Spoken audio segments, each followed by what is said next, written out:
Sal Pal Friday here with ESPN's NFL reporter Sal Paolantonio. Sal, how are you, my friend?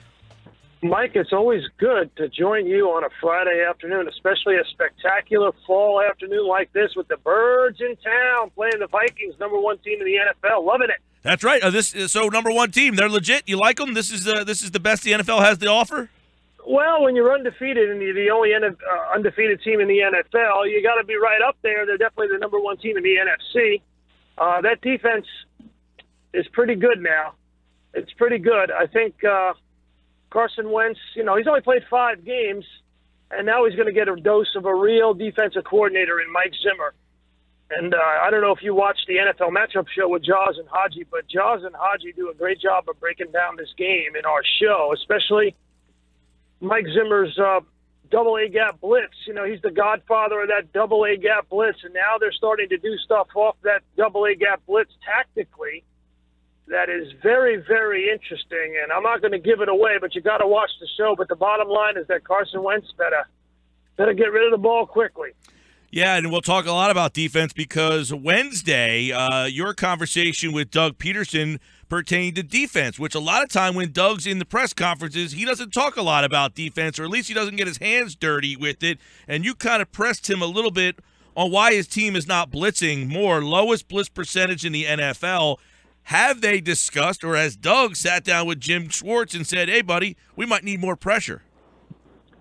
Thank you for noticing, because very few people here in the Philadelphia media have picked up on that. And to me, and to a lot of national analysts, it's a big deal. And it's always, hey, Mike, your listeners have been listening to me on your show pretty much all fall, talk about the fact that when will Schwartz blitz? Because you cannot just rush 4 in the NFL. The offensive coordinators, offensive line coaches are too smart for that. And I have talked about that, and this has been a problem with Schwartz. It was a problem in Detroit. It wasn't a problem in Buffalo because he had superior athletes. And so it wasn't a big deal there, but it was a big deal in Detroit. It was a big deal in Tennessee. And now it's a big deal here, and thank you for noticing. And I think, it's pretty interesting.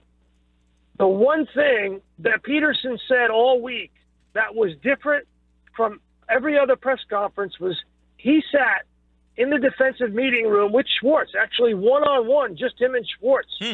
And they went through every defensive snap. He said that. Peterson said that. And he was asked if he's going to make changes, and he said not at this time. So clearly he's concerned about hey, listen, hey, Mike, you get gashed for 230 yards rushing. That's hard to do in the NFL. You can't do that by accident. You got to do that on purpose. Jim Schwartz said, if I'm Minnesota, I'm going to run the ball 65 times at my defense, what I saw on tape. But a lot of problems, over-pursuing, tackle issues. The linebackers, the radar is on those guys, right? Well, there are very specific things that went on, and very specifically on third down. I mean, in the fourth quarter, they've got a 3rd and 7. And the Washington Redskins see the alignment is perfect for them to run to the left. And Nigel Bradham has a wide-open gap inside the left shoulder of Connor Barwin. And he over-pursues to the outside and gets chipped. And he had a clear shot at the running back, and the running back scoots through and gets the first down. They hold him there, and they get him into a field goal situation. They went on and they wound up scoring a touchdown. So there were so many instances, plus the 2 roughing the passer on Fletcher Cox. He's obviously getting frustrated. There's no question about that. And both of those led 2 touchdowns. So, they really got to do a lot of soul searching and cleaning things up, because this is a game where you look at the Minnesota Vikings. This is the thing that sticks out. I mean, we could talk about statistics all day long with this team. We can go through a litany of stats. The bottom line is, in 9 straight games, the Vikings have held their opponents to 17 points or less.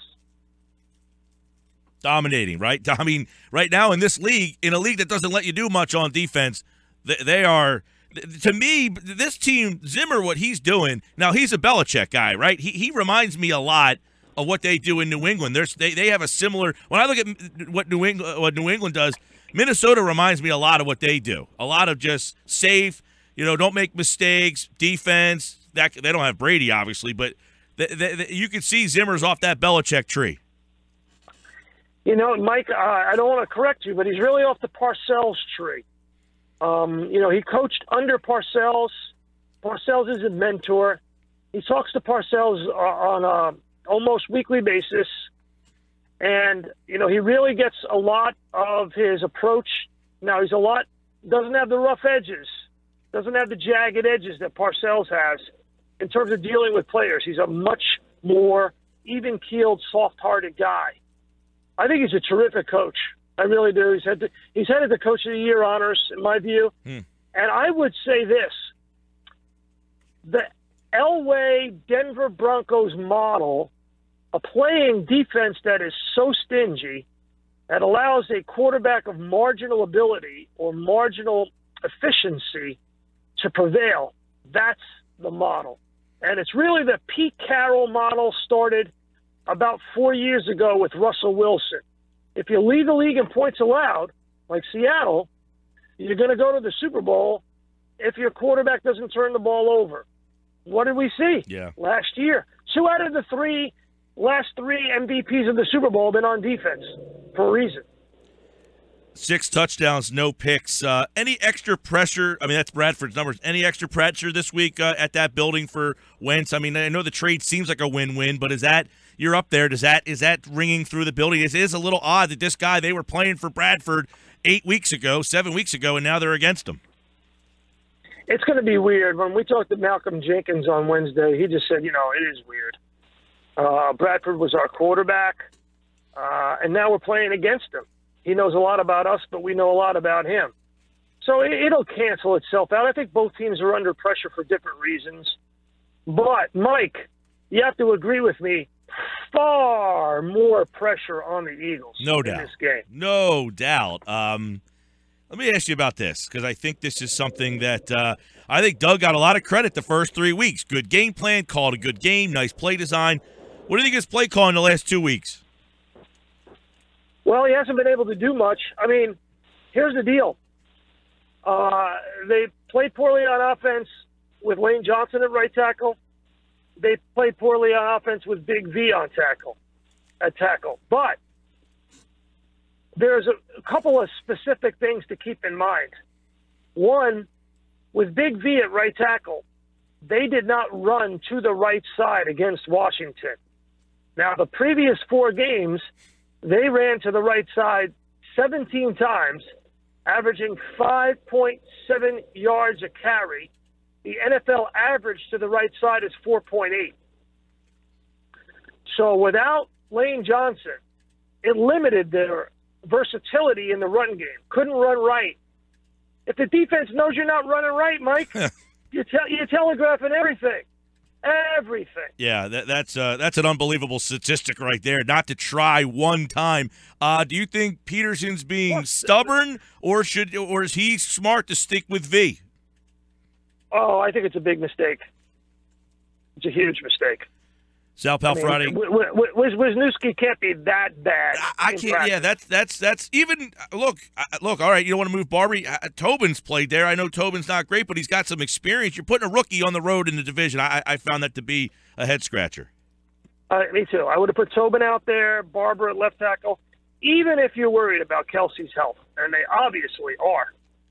Kelsey was back. Who knows? He'll be full strength. Plantar fasciitis for a center, left foot. You fire off your left foot. That's what you do. Mm-hmm. For a right-handed player, he's a right-handed center. Obviously, most centers are. So, I mean, it's going to be an issue. The other comparative statistic regarding the impact of Big V was this. On the 27 dropbacks, the Eagles used a tight end or a running back on the right side of the formation 18 of the 27. That's 66% of the time. Again, it limits what you can do. It telegraphs to the defense what you're doing. This is based on film study and stats. It's unmistakable the impact that it had. Unmistakable. Sal Pal Friday. A couple more real fast. What 3-2? They won 3. They lose 2. I think if you started this year and said 3-2, well, Browns, Bears, Lions. Okay, they win 3. They beat Pittsburgh. That's the one change. But through 5, they have any identity to you yet? Well, they need to get an identity on offense because they have no running game. It's been this guy runs. He's got 10 carries. This guy's 12. This guy's got 9 carries. I want to see a guy who's got 22 carries, catches the ball 5 times for 45 yards, over 100 yards rushing. That's the bell cow. That's the guy who keeps your offense on schedule. So, I want to see an identity. They haven't scored an offensive touchdown since when? Detroit. Fourth quarter Detroit, right? Fourth quarter Detroit, late. Yeah. So, they're going to have to grind this out. The key is to get 3 scores on this defense. That's the key. Yeah, and right now, Minnesota's offense isn't great. No. If you can get 3 scores, if you can get the score to 17, Mike, that's all you got to do. Get it to 17. I don't know, though. It's going to be hard. A lot of double-A gap blitzes, but Wentz is fleet of foot. He can get out of the way. This should be interesting. And Wentz has been good against pressure. I find that to be an interesting storyline. But the big one, Sal, you hit on a little bit. 14 penalties, 9.8 a game. That's horrible.